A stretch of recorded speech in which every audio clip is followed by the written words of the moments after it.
Okay, we will get started. Welcome to the latest in a webinar series, RE Connect by CustomerFirst Renewables.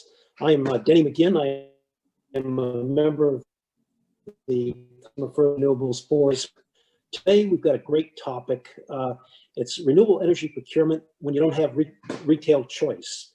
We're going to talk about next generation green tariffs and bilateral agreements, and we're going to have examples represented from Edison Electric Institute, the investor-owned utility trade association. We're going to hear from Duke Energy, who's been a real leader in green tariffs. We're going to hear from the University of Arizona at Tucson, who is a satisfied customer and can talk about all of the pluses and minuses in getting to a bilateral agreement. So let me just introduce our panelists, and we'll get started right after I give some housekeeping tips. So we will keep you muted during the presentation, and if you want to submit a question, use the Zoom Q&A feature, and we'll get to those at the end of our panelist panelist presentation. This webinar is going to be recorded, so if you have colleagues that aren't able to attend it live today, it will be available, and it can be shared with all participants.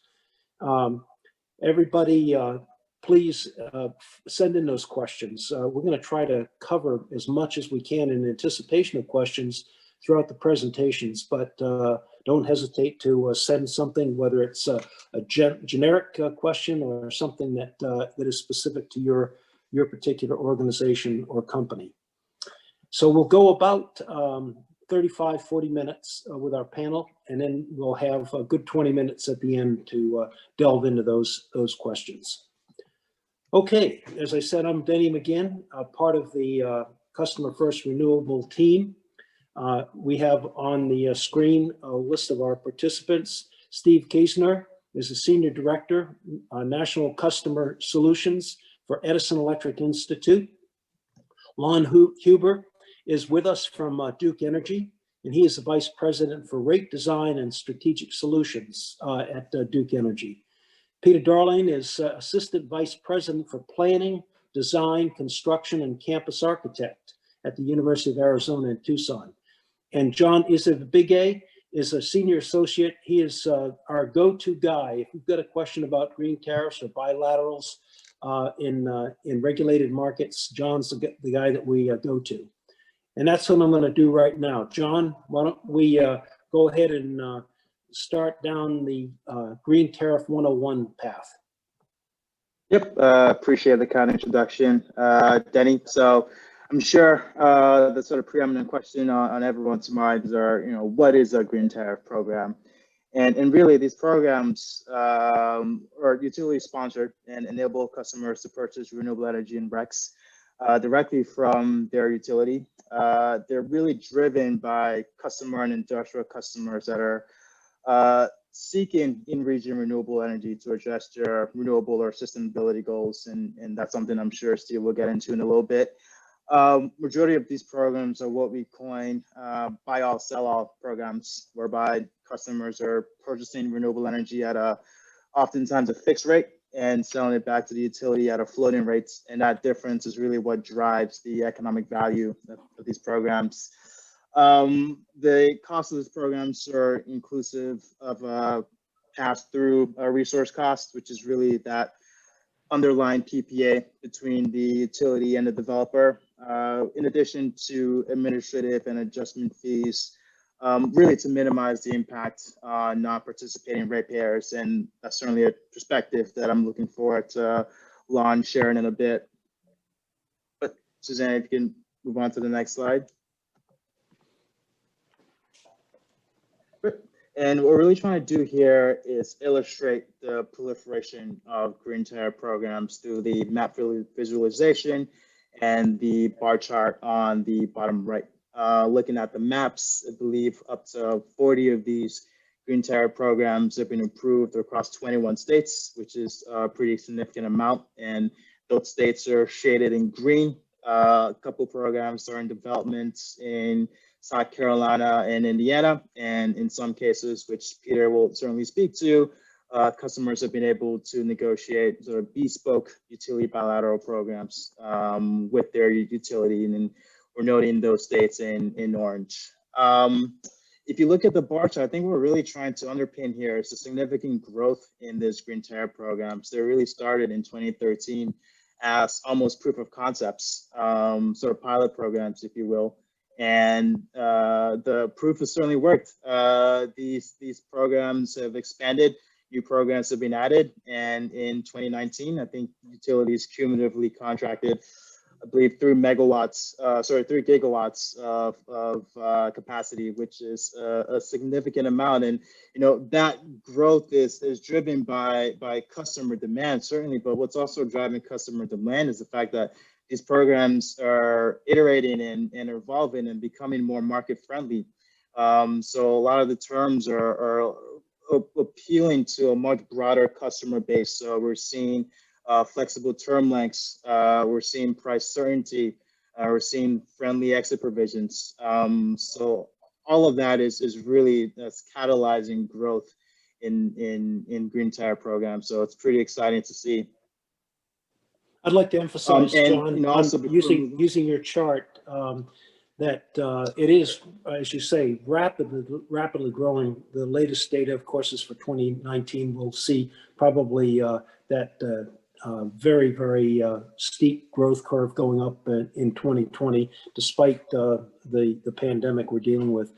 And by way of explanation on the chart, anywhere where there's a little star in those green states, that's where we have actually been working and are working with utilities in those states on green tariffs and other matters. Go ahead, John. Yeah, I just wanted to hit on that, Denny. So thank you.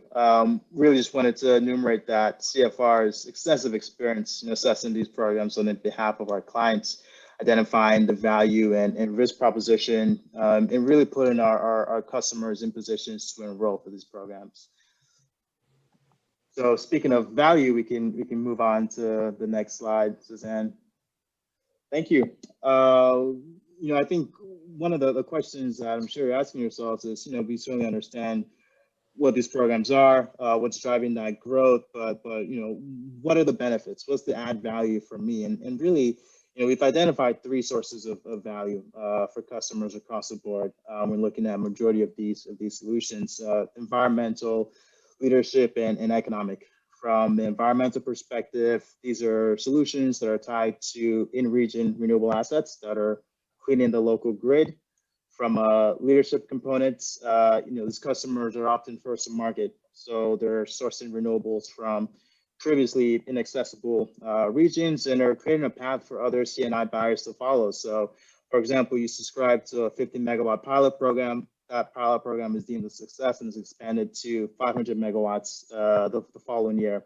And that expansion is in part due to the commitments that the utilities were able to receive in that 50 megawatt solicitation. There's also an economic value to be realized as well. We've assessed quite a number of these programs and are seeing long-term savings of up to 10% of your business as usual retail cost.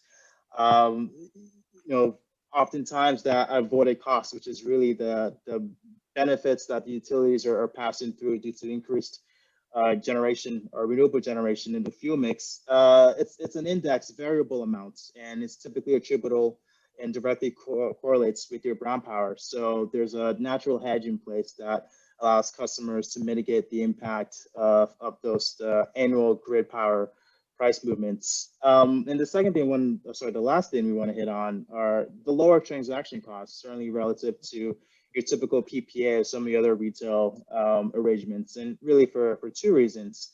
There's a lot less due diligence involved with these programs, as these are utility source assets. So, you're not running diligence on 46 different assets in various ISOs or RTOs.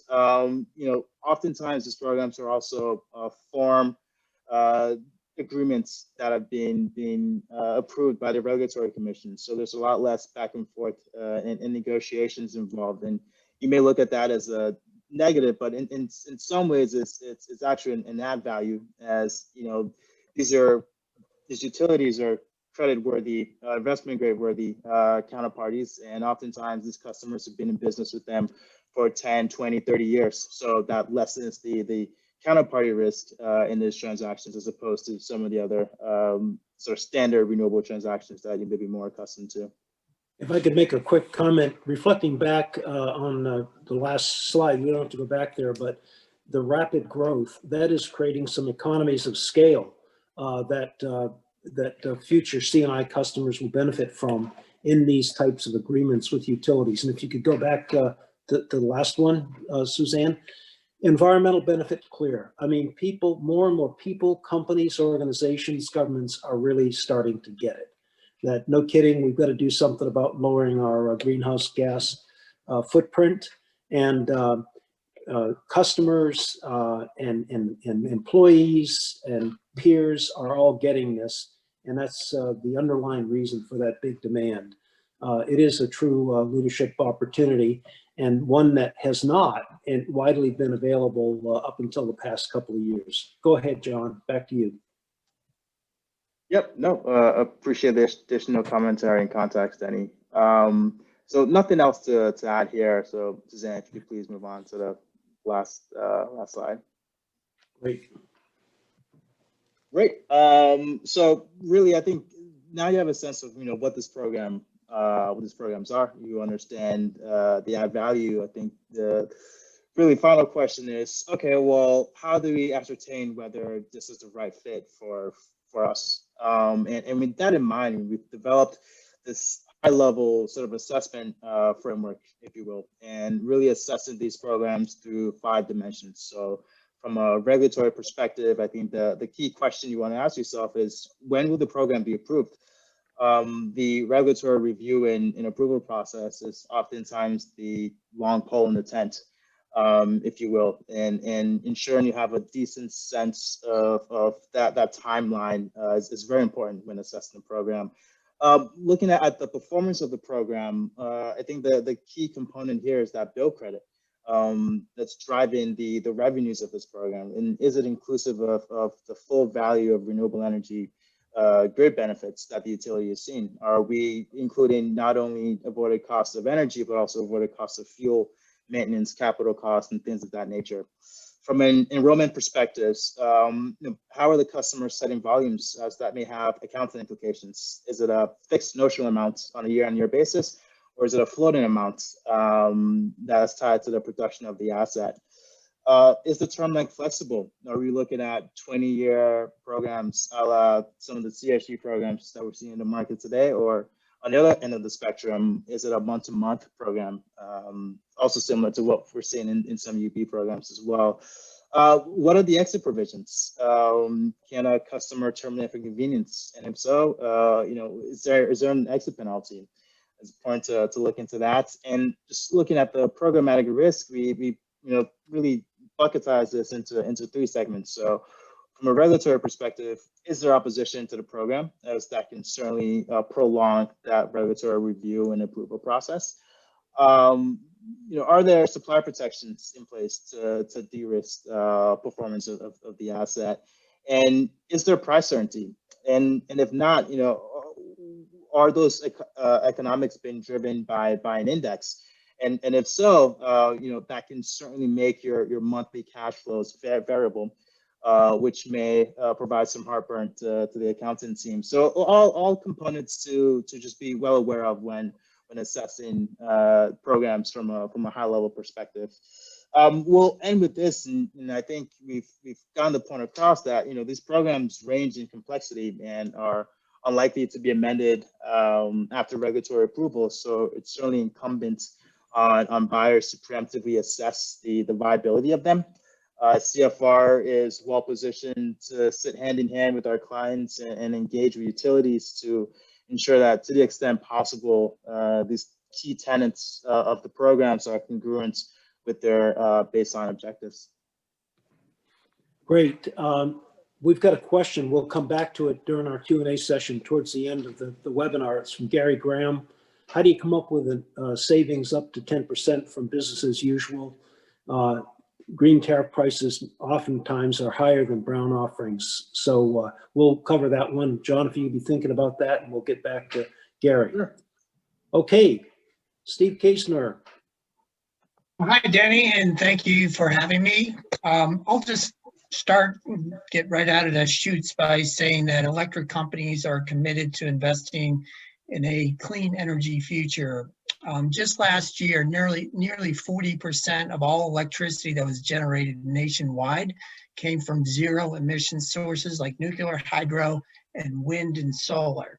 And when it comes to wind and solar, investments in those two technologies accounted for about 61% of all the electricity additions that we had just last year.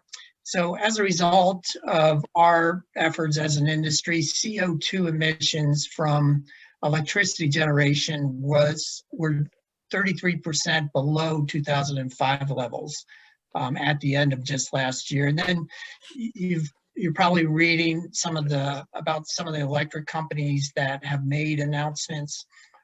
Based on those announcements and on some projected trends, CO2 emissions from U.S. IOUs, or investor-owned electric utility companies, are projected to be 50% below 2005 levels, the baseline year, by 2020. So anyways, I wanted to state that right out of the block. Denny and the good folks at First Energy asked me to brief you on what's driving EEI member companies to offer and expand clean energy offerings.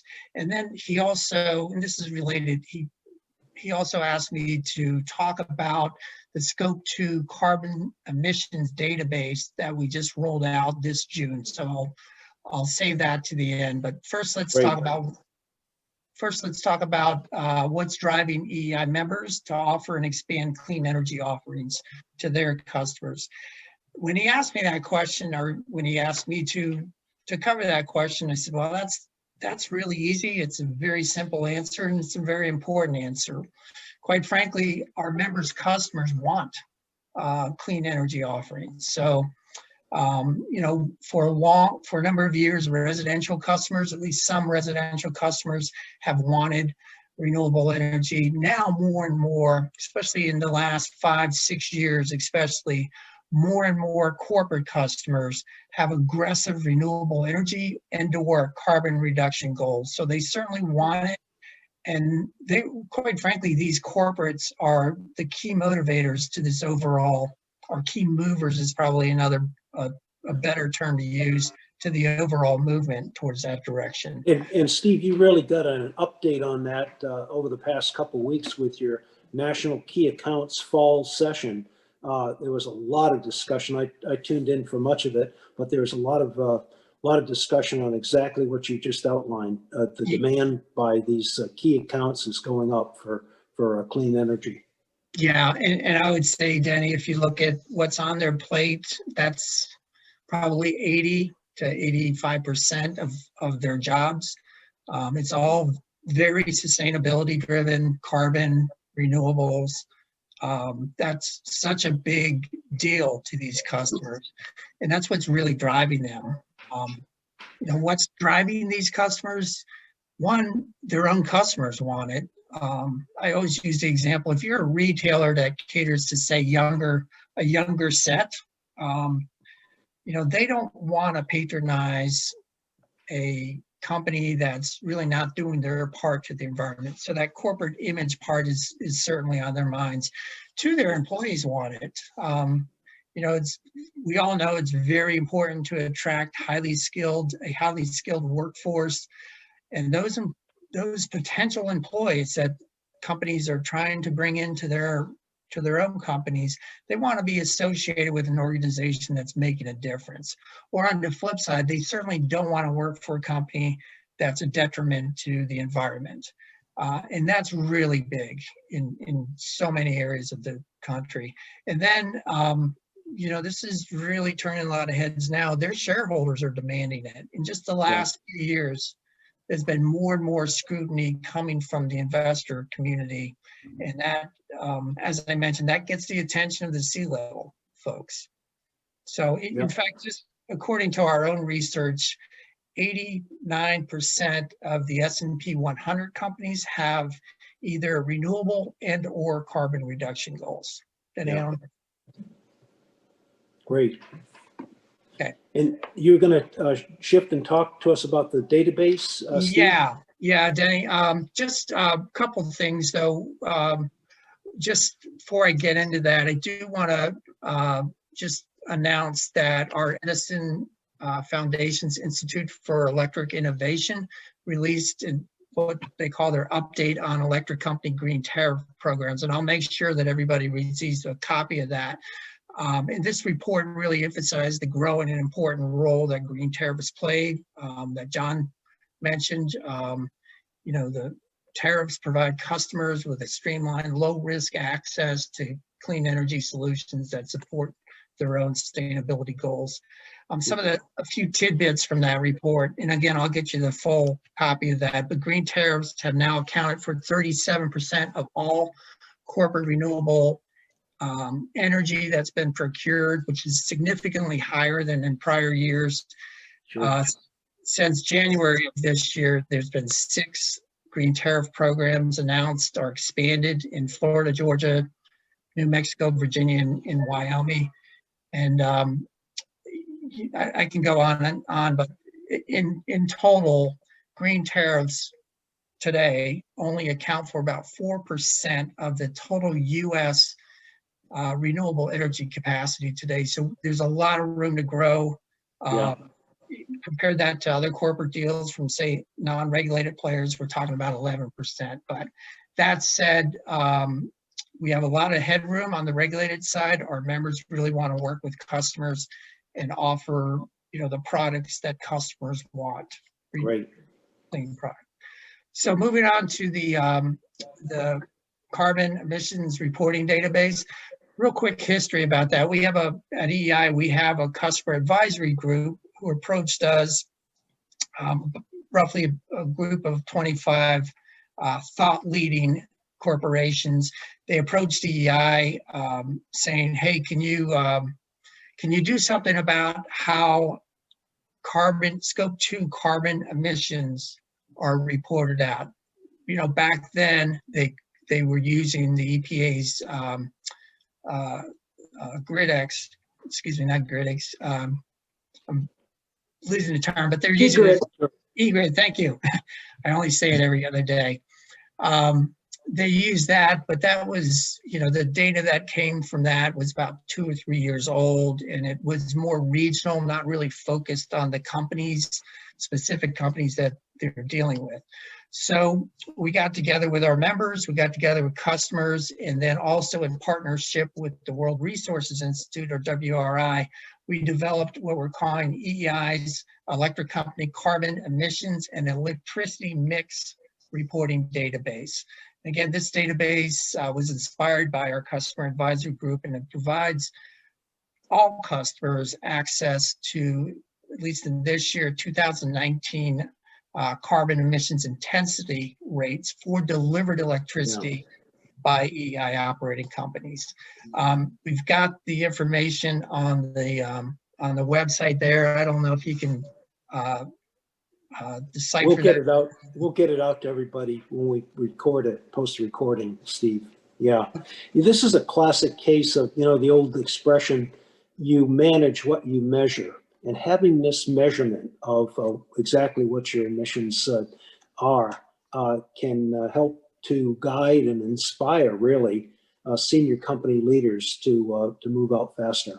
Yeah, that's a great point, Denny. Originally, we thought, well, it's just for customers reporting purposes, but we're hearing more and more from the corporates that they're, based on this data, they're making strategic decisions for energy efficiency, electric transportation deployment, and other investments that help them with their sustainability. Great. Well, now we'll move to one of your great member companies of EEI, Duke Energy. Lon Huber is going to tell us about how Duke is making this happen. Well, thank you for having me. Again, Lon Huber, I lead up Duke's customer renewable strategy along with rate design and our DSM and EE strategy as well. So really at Duke, what we're focused on is really sitting down with the customer and understanding what part of the stage they're in on their sustainability journey. We know that there's no one product that can satisfy each and every customer's sustainability goal. And so we believe that a utility should be proactive, engage with customers, and create a variety of different products to allow different customers to reach their goals. So what I'll talk about today is mostly focused on our regulated jurisdictions. Duke Energy Commercial provides customer renewable options outside of our Duke Energy regulated footprint. So we offer a variety of different products and services throughout the US, but I'm really going to focus in on the regulated utility side of things and what we're doing to enable customers to meet their unique sustainability goals. And a key goal when we do this is to ensure that non-participating customers are not harmed by these product offerings, right? So it's a do no harm type of mentality to non-participants to make sure that this is actually sustainable in the long run, to continue to deploy cost-effective renewables without any type of subsidization in either direction. And so that's a key tenet. And then we create a product framework that aligns risk, reward, easeability with customer maturity and individual goals. So if you go, you're already there. And so diving into which, product is right for a customer, I'd like to start at the bottom, which is just renewable energy credits, right? This is more of a premium product. And it's usually sort of at a customer's sort of starting point, if you will, or maybe it's filling in a specific gap. And then you get into rebates and leasing. This is usually connected to the customer premise in some way. It could be rooftop solar. We've done that for Clemson. It could be it could be canopy structures, right? So we offer some upfront incentives to enable that type of transaction. Where it really gets fun in my eyes is the renewable tariffs, which of course what we're talking about today, where a customer has an opportunity to contract with a third party developer and use that energy as a hedge and show that incrementalism to that energy procurement. This is typically for large customers. So just to give you a size of scale, we recently structured a deal for over 100 megawatts with Duke University for solar energy. So that's pretty sizable, and it's going to significantly reduce their carbon emissions. And these renewable tariffs can be structured in a variety of ways. In Florida, we're proposing a program that has a bit more certainty for the customer, and it's more in the form of a community solar structure. So there's a little bit less upside, a little bit more certainty. So it really depends on what jurisdiction and the regulatory framework in each jurisdiction. But our Green Source Advantage program right now is in North Carolina and Kentucky and expanding in other states, allows this contract for differences contract to occur essentially, and brings a decent amount of flexibility in terms of how long you lock in the rate. It could be 5, 10 years or hourly, how you want to do it. Then we move up to something that's more customized to a customer where there's a pretty close partnership. It could be where we lease some land or we help develop the land and bundle it together with a type of ESCO contract. So this could be, we bring energy storage onto the premise along with some DSM energy efficiency and also build an array.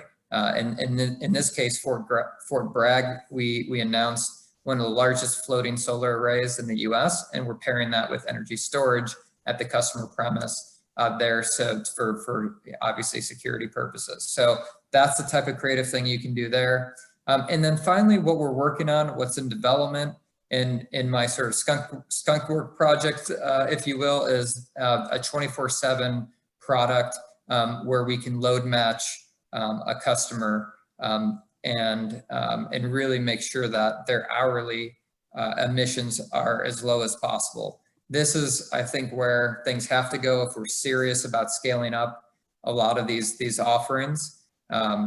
because, you know, there's only so much you can produce during the day with solar, and then you're still relying on the traditional fleet at night. And so, yeah, net, you might be okay, at least in low penetration levels, but as more penetration increases, you're offsetting fewer emissions in the middle of the day when that solar's shining. And then the rest of the fleet will have some carbon emissions in there. Now, Duke is lucky we have a lot of clean energy even at night, but still we want to make sure that customers are able to get a high amount of hourly, you know, carbon-free electricity. So that's the product that we're working on now. It's going to, you know, certainly be a premium product as you know, right now with the current cost of energy storage, but we anticipate that coming down and being attractive to customers. So that's where we've been. That's where we are. That's where we're going.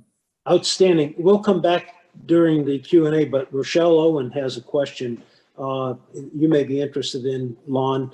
What are examples of social equity strategies used in the space? And Steve, if you could be thinking about that, some examples of how we're dealing with social equity in these types of programs. We'll come back after Peter's presentation. So you can see, Peter, great weather out there in Tucson. Have you guys thought about using solar energy? Yeah, a few times. So yeah, thanks for the introduction. And yeah, hello from sunny Tucson, Arizona. Third fastest warming city in the US, by the way, which is not a great thing to claim. I'm probably the least, not probably, I am the least expert on this panel today, but I do represent a customer perspective. And so I'm with planning, design, and construction on campus, a university architect, and you know what we say about what we do on campus and designing and building and planning is that we shape the future, right? And the future is counting on us, all of us. So we stay aware that what we're doing day in and day out isn't about today, it's about tomorrow and beyond. And so, you know, universities are interesting places. They're not all that different from other corporations or institutions these days. We compete for our customers, which are our students. We need to be entrepreneurial. We, you know, we have to provide a value proposition for students. We're very cost conscious. You know, we're getting less and less state funding, and optics are important. Rankings and optics are important even to our bottom line. So I'm starting here with the end in mind, the elimination of all Scope 2 emissions. We're I believe the largest university, and maybe one of the only large universities in the country to accomplish this. This is going to be coming online. So this is the punchline right there. Scope 2 emissions are those that are from purchased power and that we're responsible for. And to eliminate that at the size of university that we are, it's pretty big. Please, Suzanne, thank you. So just give you a little very quick context. I mentioned Tucson, Arizona. We're in the Sonoran Desert, very biodiverse desert, one of the most ecologically diverse really on the planet. We're in Tucson. Tucson is a metropolitan area of about 1 million people. You see the Santa Catalina Mountains in the background there. They rise to almost 10,000 feet. There's ski slopes up there, and we're at the base of the Tucson Mountains off the photo, which have a 4,000-year-old archaeological history. And as part of actually the university has part of that property for archaeological digs, okay? So a little bit about the U of A, the University of Arizona. We are a Research One institution. We're the land grant institution in Arizona, which means we have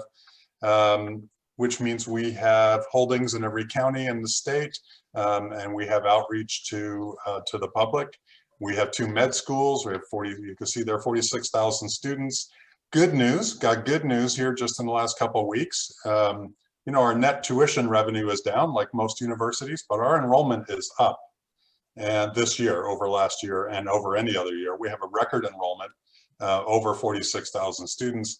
And it's the most diverse class we've ever had, the highest GPA class we've ever had. And we've had the most retention at the same time. So that's all part of our business model, and that's important. Thank you. Next. So we do have like we're a signatory on the president's climate commitment, which is a university thing that, essentially we have a carbon neutral goal. We have many core sustainability values. We have a host of LEED certified buildings you see there, third-party LEED certification of sustainable buildings, some great solar demonstration installations, and a modest carbon neutral goal. Okay. We have some, things that were done as these energy assets that you see here that are, that help reduce cost. And but it turns out that they aren't so green. So you see on the right side, gas turbines. That's much more economical for us to generate some of our own power. We generate nearly half of it. Those are some of the gas turbines that we have. But that means that we're dependent on fossil fuel to generate that power. We manufacture ice. Here we are in the desert, and it's 110 degrees out in the summer, and we're making ice at night so that we can melt it during the day and use that for chilled water to cool buildings. These are long-term assets, and you've heard the term stranded assets. They could become stranded assets if we move away from using this fossil fuel burning equipment. So that's why I said they aren't so green. Then the solution. So we do have a bilateral agreement with our local utility, which is Tucson Electric Power Company. They're our electrical provider. Part solar, you see there, part wind, which when it comes online, which is soon, will offset our entire Scope 2 emissions. That's a big, a heavy lift. It's 175,000 megawatts per year. Okay. So the objective, I guess, the moral of the story, and I think Suzanne helped me with this, is, don't just settle for the status quo, right?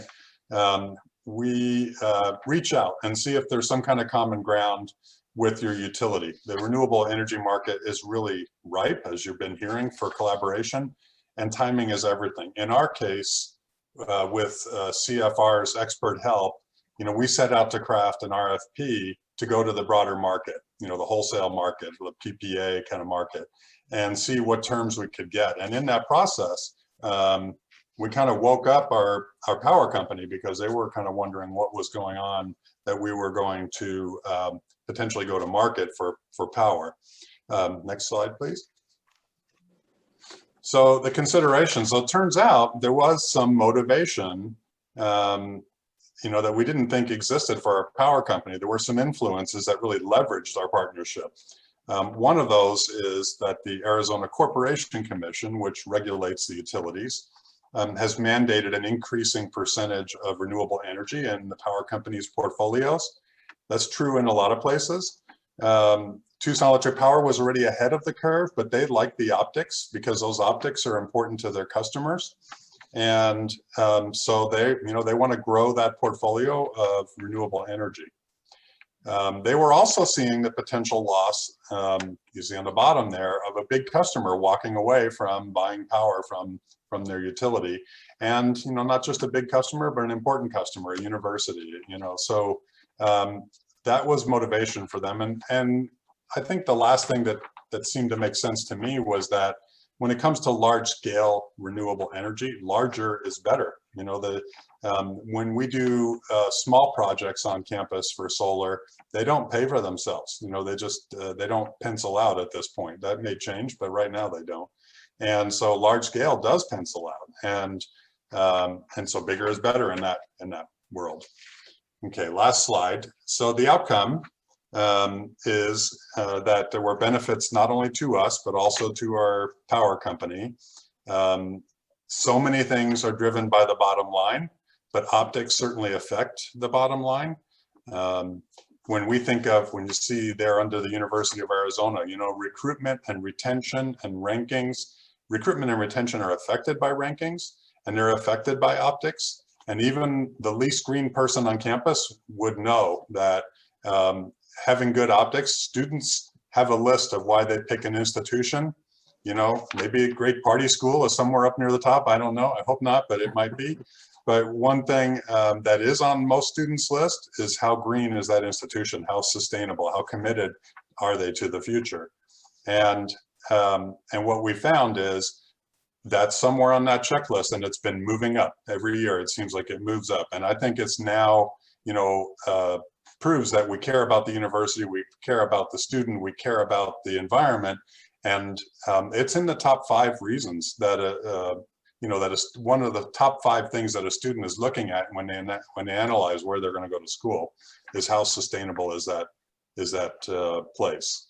So so actually, you know, it comes down to economics in addition to optics, and because they're sort of hooked at the hip. And you know, for our power company, yeah, they wanted to retain, you know, this customer. They wanted certainly to do a bigger project was better. So then, you know, they added our component to a project that they had underway, projects they had underway, and they're going to be way ahead of the curve on the regulatory compliance. For us, you know, we had to overcome, our institution, you know, is very financially driven, like as I mentioned, and we had to overcome the idea that that if we went to market, we might have some risk in a proposal, and there are, you know, risks in everything. Certainly the risk with buying power from your power company is that the price is probably going to go up. I haven't yet seen our bill go down, and so as the price goes up, and you can't control that, that's a risk. With the agreement that we have, our power is at a fixed cost. So it wasn't any more expensive, might even have been a little bit less, but it wasn't done as a cost savings. But down the road, it will be a cost savings, because as the utility, you know, kilowatt hour price goes up, ours will remain stable. So we have a long-term commitment and a fixed cost that will reap benefits for many, many years. Again, you know, the future is depending on us, and the decisions we make today impact that future. So thanks. It's really a pleasure to represent the University of Arizona. Well, we're very happy with. It's a great update, Peter, and our CustomerFirst Renewables team really enjoyed working with your university, and when you brought in TEP, it was a nice outcome for everybody. We learned a lot, and I think it's clear from your presentation that you learned a lot. But I have a question for a university architect. If I'm thinking about going to University of Arizona, could I consider beer to be plant-based bioenergy? Yeah, I suppose you could. Okay.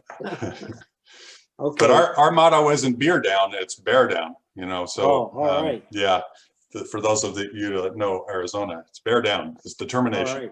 All right. Right on. I went to U of A and I didn't partake in any of that. That's right. I remember one. Yeah.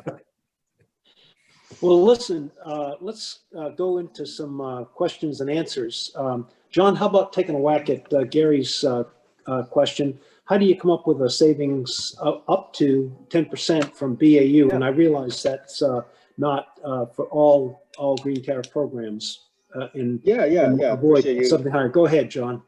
Yeah, appreciate you making that point. Certainly not ubiquitous with all green tariff programs. I think one of the biggest misnomers with green tariff programs is that these are cost additive premium programs, and you know, they may have been in the past. Certainly, you know, in that initial proof of concept beginning in 2013, you know, we're seeing cost premium programs between $5 to $7 a megawatt hour, which is pretty significant. I think, as I mentioned, these are really evolved into market driven programs, and by that I mean the revenues is tied to an index. It's not fixed, so it may be tied to the utilities marginal avoided cost, may be tied to natural gas costs, may be tied to wholesale market prices. But really what's driving those economics is how you envision that index to move over the next 5, 10, 15 years. In some cases, we're seeing projections from the utility on their retail bill or their avoided costs, and they're seeing upward movement in that, which is what's driving that economic value. In other cases, we're relying on market intelligence resources, and we're seeing growth rates in natural gas and growth rates in wholesale market prices within certain ISOs. So really, that's really what's driving economic value is that differential between the fixed cost and where we anticipate that bill credit to move over, the contract term. And certainly, in those initial couple of years, yeah, you may not be seeing that 10% reduction, but imagine as the market intelligence sources forecast natural gas prices to increase, utility may forecast their retail rates to increase or their avoided costs to increase. That differential is what will really propagate cost savings in the long term. There's a powerful hedging motivation, and Peter mentioned this. Kind of locking in, if you will, a price for electricity. One of the examples I've used is not too many people can tell me what the exact price of a cubic meter of natural gas is going to be in 10 years. But I can tell you exactly what the price of sunshine is in the next 1,000 years. So it really, it's that idea of locking in something that's not going to be volatile. And oh, by the way, over the past 30 years, let's say, with our deployment and real scale up of renewable energy of all sorts, the prices continue to come down. And that will happen with, and is happening with storage as well. Lon, how about addressing Rochelle's question? What are some examples of social equity strategies used in this area? Yeah, so that's a great question. For that Florida proposal that we have, it's called Clean Energy Connection. It's 750 megawatt program is sort of the first phase of it. And we have special carve outs in that program. So we actually have a carve out for low income customers.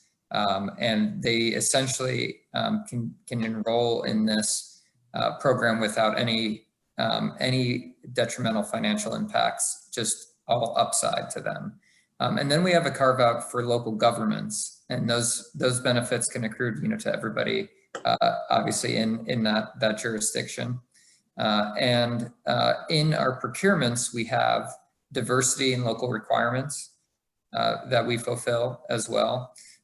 So, what we're trying to do is really think about how to structure these programs to get as much value as possible out for both the participants and, again, as I was saying, the general customer base. And with the participants here, there is a little bit of a premium in the beginning of this program, and then it turns positive around year 7 or so. Okay, so no big upfront outlay. You can get out of it at any time, right? No cancellation fees. It's very flexible. And the savings grow over time. So each year you're in it, you get another 1.5% of savings. And so it's pretty attractive, but at the same time, we're really making sure that these investments make sense for the entire system. And I think, as Peter said, scale matters here. Getting that type of scale really drives down the cost just unbelievably for solar and other renewables like wind. So we're able to create some cost-effective systems, not only for participants, but non-participants. And that's really where, you help lower costs for all customers. Steve, you mentioned the investor, stockholder, shareholder, and I would add to that just the financial market in general. There's so much scrutiny on what the acronym ESG, environmental, social, societal, and governance types of considerations in making energy choices. From an EEI perspective, are you seeing more and more of that S in ESG, that we not only want to do the right thing for the environment by reducing greenhouse gases and emissions, but we also want to do some good for social equity? Oh, absolutely.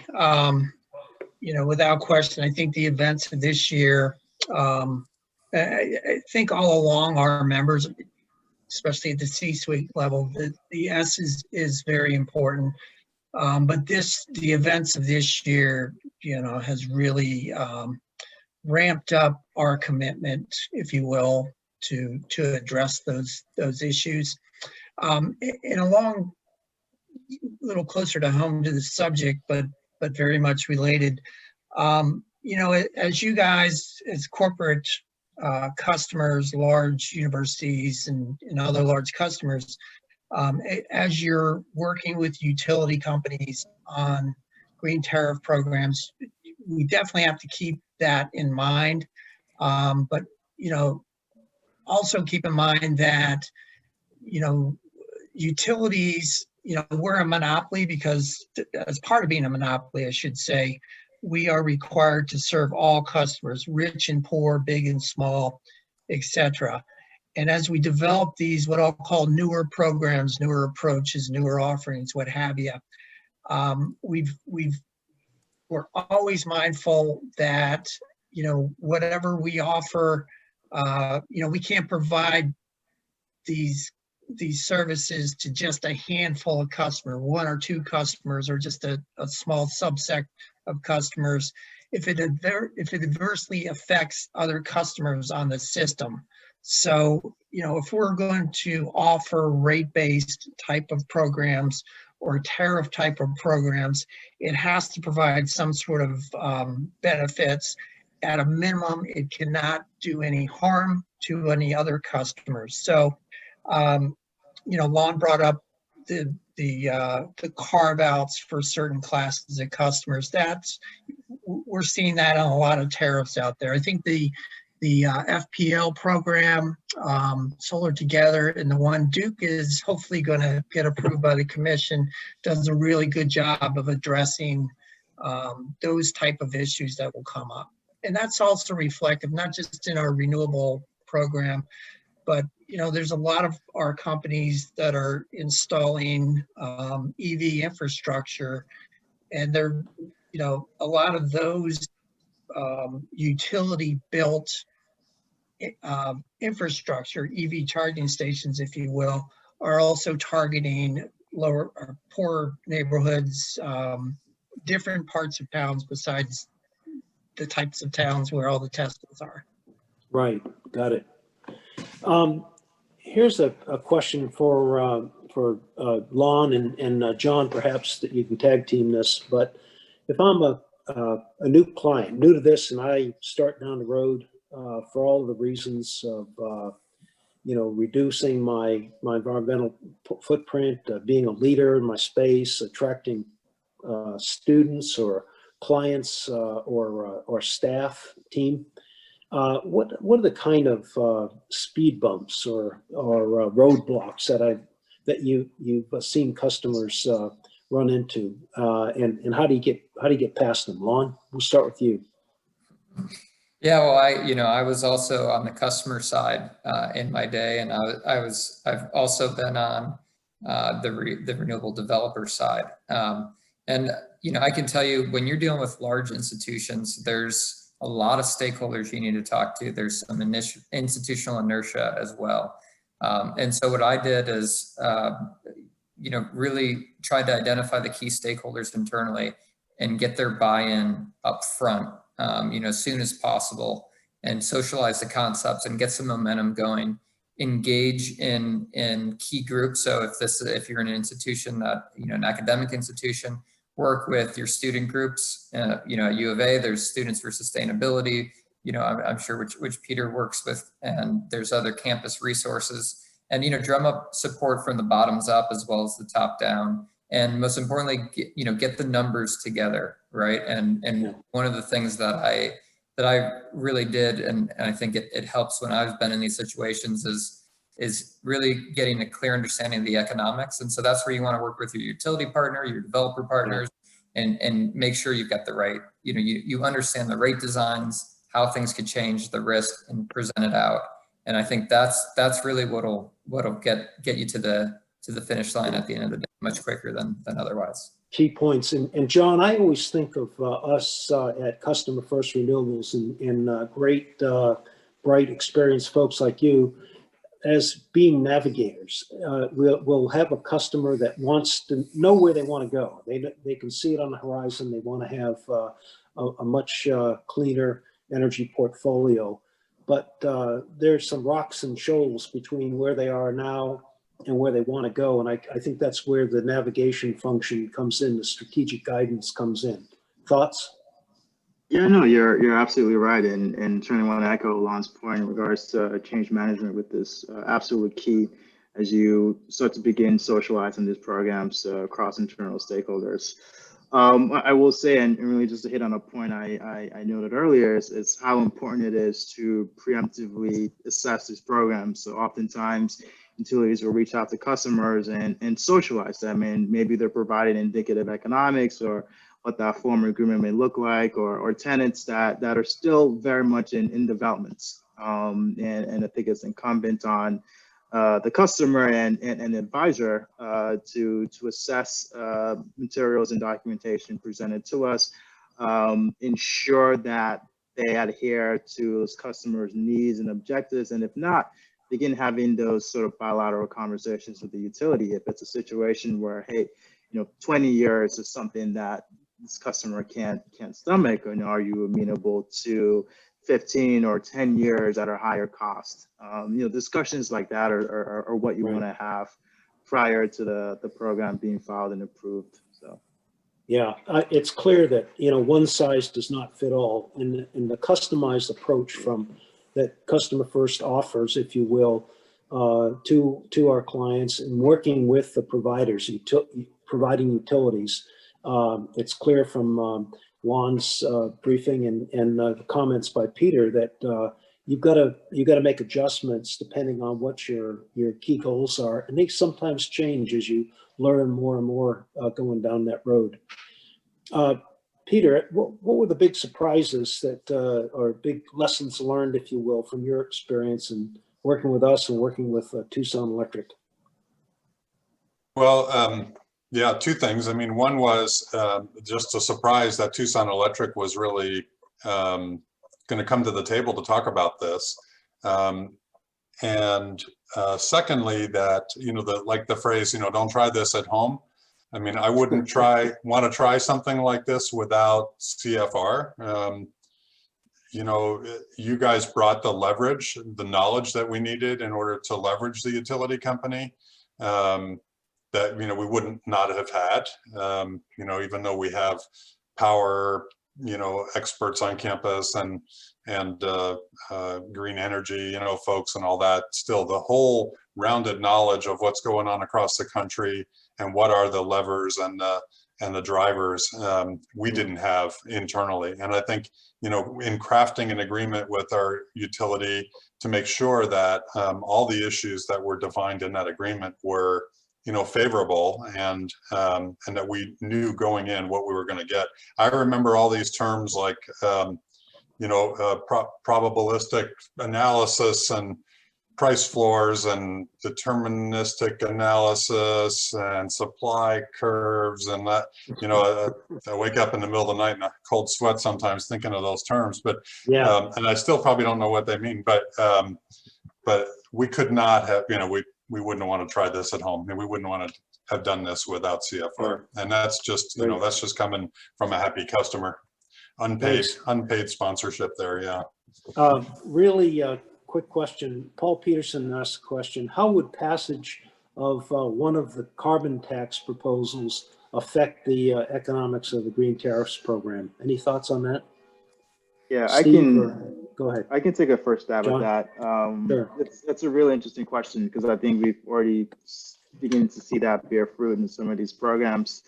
I know in FPL, components of that bill credit stack is tied to avoided cost of paying a carbon tax, and we're seeing the same thing in Ameren as well in the development of their new renewable energy tariff. So, it can only better the economics. I think it's really on a utility by utility basis right now as to whether they're incorporating that into the bill credit stack. But it's a really interesting and a really pressing question, and certainly something that we'll see